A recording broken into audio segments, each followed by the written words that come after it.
Many of music history's great names have found their rise and fall in Moscow, such as Rachmaninoff, Prokofiev, and Shostakovich. One has remained in relative obscurity up to today: Nikolai Yakovlevich Miaskovsky. You may have never heard of him, which is why I would like to take you on a journey of discovery of this fascinating musician.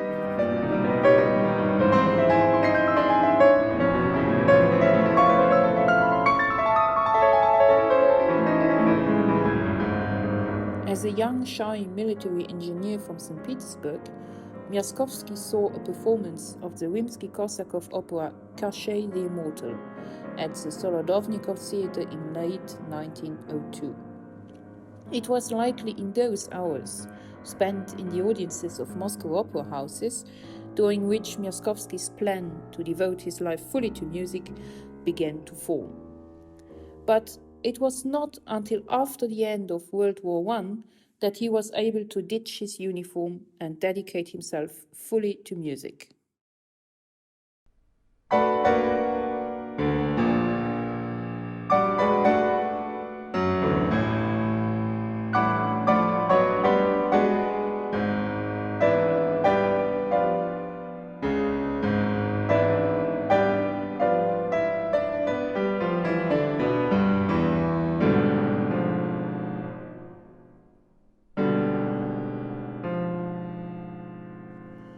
Miaskovsky was a front officer during the First World War, but he was also a music critic, a respected academic, a promoter of young talent, and a long-time and dedicated professor of composition at the Moscow Conservatory.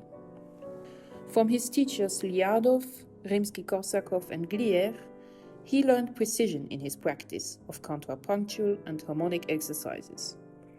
Prokofiev mused about Miaskovsky that, in regard to music, he is a different man, a man for whom nothing exists but music.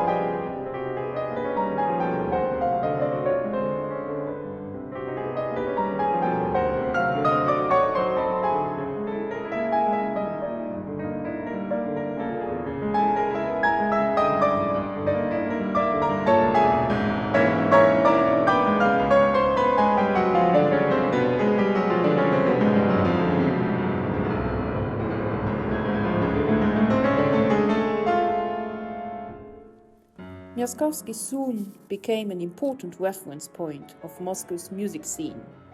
After the premiere of his Sixth Symphony at the Bolshoi Theatre in 1924, he had fully established himself as a pillar of the music world, confident in his style, expressive, unique, traveling somewhere between tradition and avant-garde. In 1946, he was named one of the People's Artists of the USSR.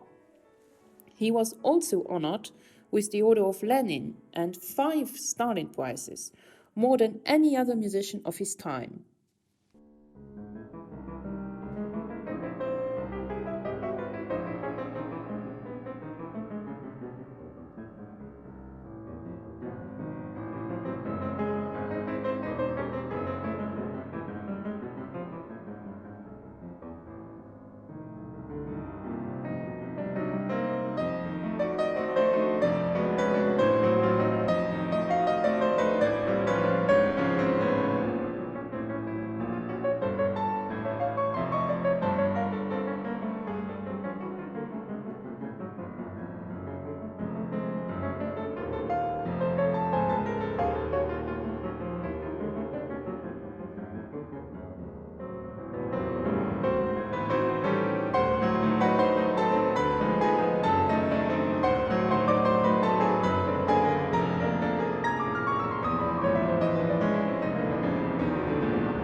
But in 1948, the Central Committee of the Communist Party of the Soviet Union accused Miaskovsky of formalism and anti-popular elements in his music.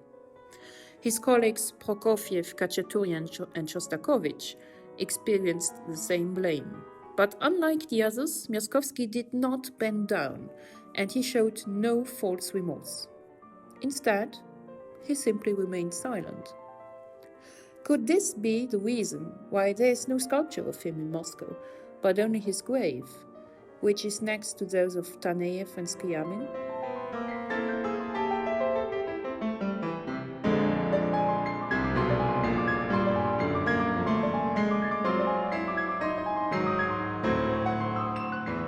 When Miaskovsky was rehabilitated after Stalin's death, it was already too late. His work had been widely forgotten.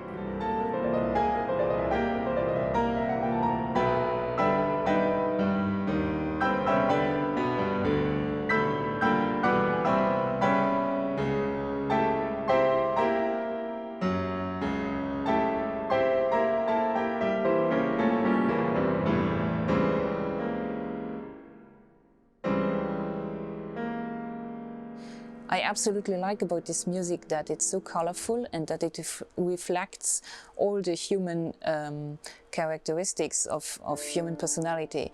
It gets from very depressed and dark to light and tender moments, and it's extremely rich in the expression. And I think that these sonatas that I'm going to record, they are all in one movement, but in one movement they contain everything. They are like one little world in itself, like one microcosmos which reflects all the human ways of being, and that's really fascinating for me.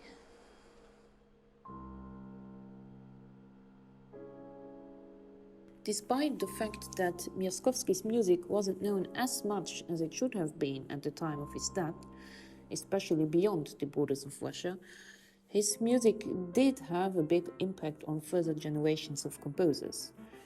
The French composer Nikolai, for example, as being one of the most prominent composers of his country, counting already more than 150 works in his catalogue, Bakri stated that the first audition of Miaskovsky's third piano sonata caused to him a shock, in a positive way, of course. Bakri says that Miaskovsky's piano sonatas 2 to 4, written between 1912 and 1924, seemed to him as the accomplishment of the Russian composer's expressionistic period. They moved him deeply and pushed him to write a tribute to Miaskovsky.